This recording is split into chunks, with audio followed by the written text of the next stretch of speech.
বরকে দিয়ে কুমড়ো শাক কাটাবো, চলে গেছে কাট।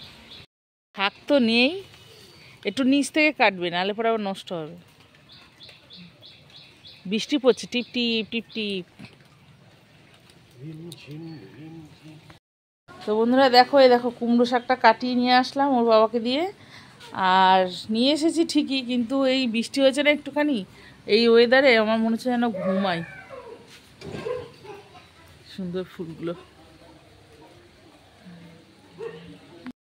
তো বন্ধুরা দেখো, সবজি কাটতে বসেছি। এখানে কুমড়োর ডাঁটাগুলো কেটে নিয়েছি, আর কাঁঠালের বীজ দিয়ে করব বেগুন।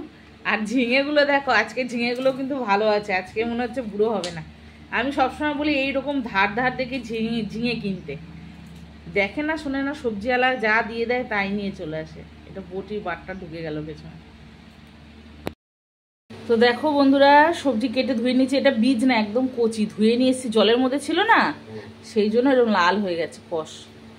আমার কর্তা বলছে বেগুনে কি বীজ, বেগুনটা কচি, মানে ঝিঙেটা দেখে কি আতঙ্ক হয়ে গেছে। হ্যাঁ, ঝিঙেগুলো ভালো। ডাল সেদ্ধ আর একটুখানি ভেজে নি কিছু, মানে কাঁকরোল ভাজবো একটা, আর বেগুনটা ভাজবো। তুমি খাবে ডাল দিয়ে?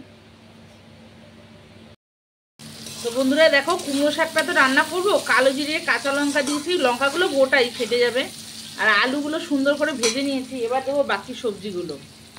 দেখো এর মধ্যে আলু বলছি সরি, বেগুন, ঝিঙে, আর হচ্ছে ডাঁটা, আর কাঁঠালের দানা সব একবারে দিয়ে দিলাম। না, এই কাঠি কচু দেয় নাকি কুমড়ো শাকে? পুঁই শাকে তবু দেওয়া যায়।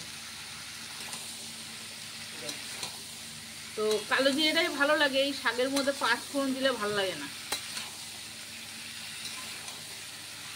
এটা ভালো করে ভেজে নেব,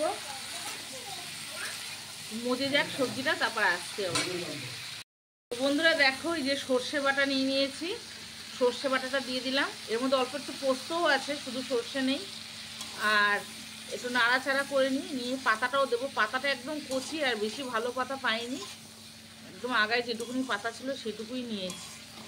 আর দেবো একটু মিষ্টি এর মধ্যে, একটু চিনি না দিলে তো ভালো লাগবে না। আর কাঁঠালের বীজ দিয়ে কিন্তু শাকটা ভালোই লাগে খেতে। তো বন্ধুরা দেখো, ভোলা মাছটা ধুয়ে রেখেছি। আজকে ভোলা মাছটা একটু লেবু দিয়ে ধুয়ে রেখেছিলাম। আর এই যে পাতাটা এখন দিলাম, একটু নাড়াচাড়া দিয়ে জল দিয়ে দেবো। আর চিনিটা এখনো দেওয়া হয়নি, জলটা দিয়ে নিই শাকে, তারপরেই চিনি দেবো একটু, 1 চামচ মতন দিলেই হবে, কেন ঝিঙে টিঙে রয়েছে তো, ঝিঙে তো এমনিই মিষ্টি। তো বন্ধুরা দেখো, এই যে কুমড়ো শাকটা আমার হয়ে গেছে চচ্চড়ি, এবার নামিয়ে নেব। এবার মাছের ঝালটা করব। মাছের ঝালটা একেবারে করে নিয়ে দেখাবো। একটু আমও কেটেছি, এই দেখো এখানে কেটেছি, একদিকে কাটছি আর একদিকে, এই দেখো এটা আমাদের গাছের লাস্ট আম, তো এটা কেটেছি বলে এটাই চাটনি করব, ওটা আর করবো না। তো বন্ধুরা দেখো, এত কিছু রান্না করেছি, খেলো লাস্টে কুমড়ো শাকের 2টো আলু, ডাল আর মাছ ভাজা।